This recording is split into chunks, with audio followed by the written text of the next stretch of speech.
So, I want to talk about what's a blockchain. Got a question today. Why though? Why do you need that? What is that?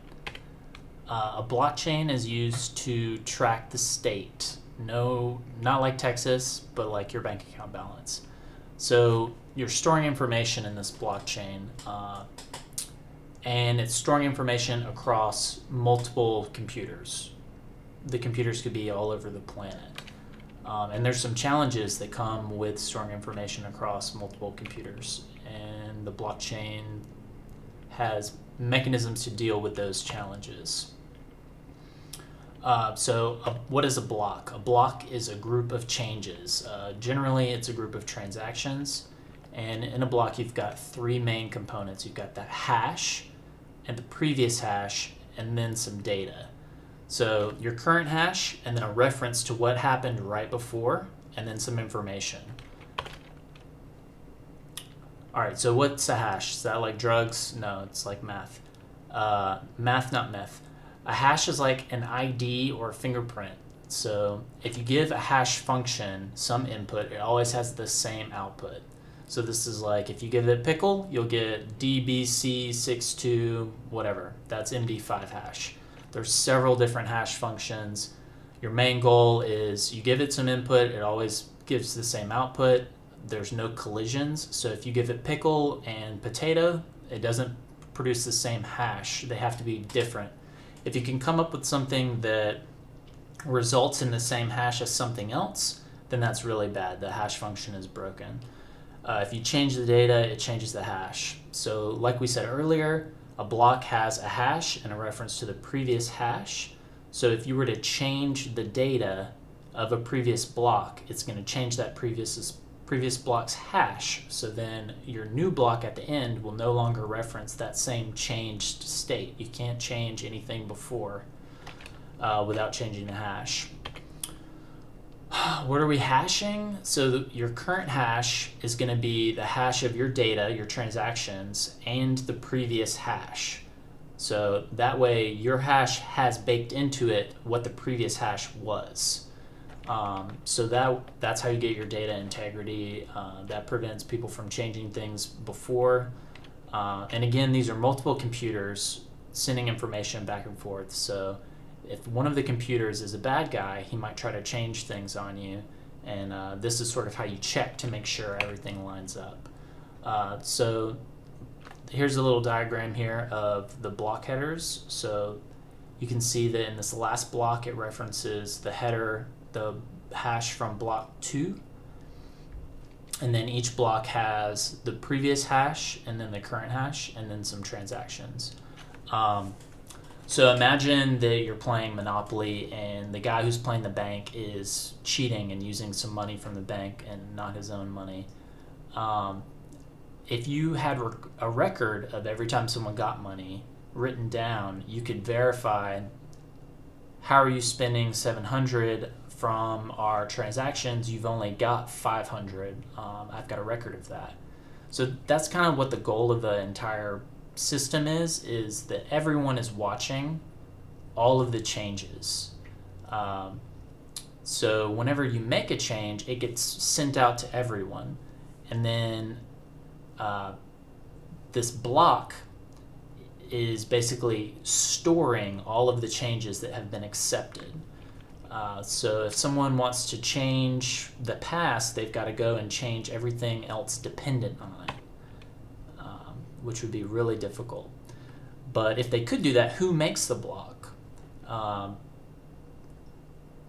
Some computers got to make it, right? So let's say that anyone can do it and then it's easy. Now everyone is saying, hey, here's my block and here's my block with my changes in it. And let's say that you've got all these blocks happening at the same time. That's a real problem. That means the network is getting overwhelmed, it's getting spammed, and it's really hard to come to consensus about what new changes are going to get accepted because there's too many potential proposals, too many blocks that are proposed. So there's different participation models, but in Bitcoin, the miner creates the block and then he notifies everyone hey, I made this block, and then if they think that it fits their criteria, they add it to the tip. No, they're not mining in the ground. This is like mining. It'll make more sense later, but basically what they're doing is they're mining some information that they can add to the block to make it valid from everyone else's perspective. So if you see here, each computer has their own chains stored on it, and then when this new block comes in, they're going to add it to the tip there. Let's see. So the way that they make the block, these miners are gathering transactions. That's what the block has in it, right? In addition to the reference to the previous block, it's transactions sent by users. So the way a user sends a transaction is they sign it, they authorize it. And that's kind of when you get into the rabbit hole, like, how do you authorize a transaction? What are you signing with? And that's when you get in cryptography, and the hashing is cryptography as well. But this is the big deal here, the secret sauce. So this is your private key. So the private key is a piece of information that can control your funds. So it's very important. But once you have this private key, you can create something called a signature. A signature, and the thing that you're signing is the transaction saying, move my money to this person, to this address. So the signature is verifiable by everyone. They can look at the signature and say, yeah, that was definitely you that made that, and you have $5, so I know that you said move $5. With the signature, they cannot move your money anywhere else than where you've signed off on it moving. So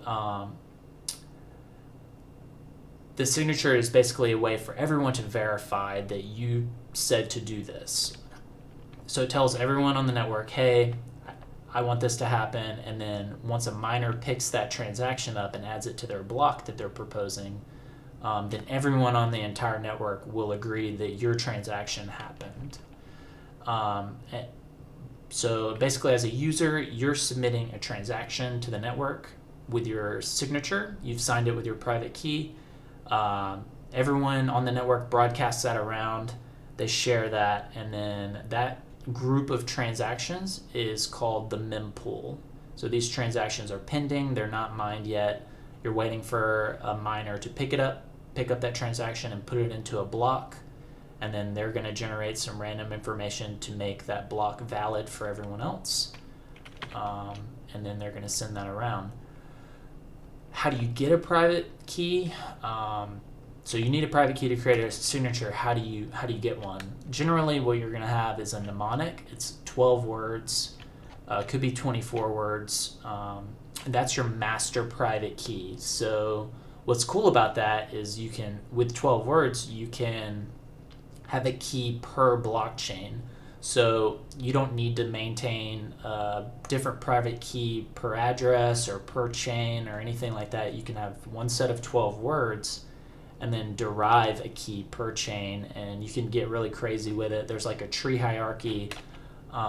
There's a standard called BIP44 that has a hierarchy of different keys for different chains and then different addresses off of those keys. It's pretty cool. You should look that up for sure. But using those derived keys, you can create signatures on all of these blockchains, and you just need to keep track of the 12 words. And those are super important. You don't want to give those to anyone. You don't want to write them down. You don't want to have them on a Post-it note. You don't want to save them in your Gmail. You don't want to get them tattooed on you. You don't want to do any of that stuff. You want to write it down on a piece of paper and hide it somewhere or memorize it. Just keep it very safe in a place where no one can find it. So here's BIP32. So this entropy, the 128 bits, that's going to be your 12 words. Those 12 words can be used to create a master key, which then you can break off to a different tree structure for multiple chains and then get multiple addresses off of that. All right, let's get out of the rabbit hole. All right, so anyone can make a block. Different chains have different participation models. For instance, on Ripple, only the Ripple designated people can make a block. On Bitcoin, anyone can make a block. But like we said earlier, if anyone can make it and it's easy, then you'll get flooded. And right now, the reason miners are making these blocks is because they make money off of it, right? It's incentivized. They get something called a block reward, and it's basically new money that's being created. That's like inflation for Bitcoin. So people want to make these blocks, and they want their block to be accepted by everyone because they get these Bitcoins. They get the reward, and that's worth real money now, a lot of money now. So how do you stop the network from getting flooded? And that's the solution to that flood problem is called proof of work. There's other solutions as well, but proof of work is the one Bitcoin uses. Basically, what it's requiring you to do, what you're mining, is a bit of random junk. So if you see here, you've got normally you're hashing what's in the block. Now we're adding this random junk to it, and it needs to the resulting hash needs to start with a certain amount of zeros. So if you were to look up a Bitcoin block hash, you'd see it starts with several zeros. And it's actually really hard to do that because you have to generate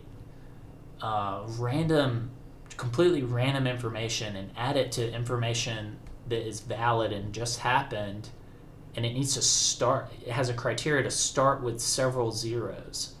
And we see, and the goal of Bitcoin with this is to try to keep the time towards 10 minutes per block. So the network should only grow every 10 minutes with a confirmed block. So someone should be able to find a block about every 10 minutes.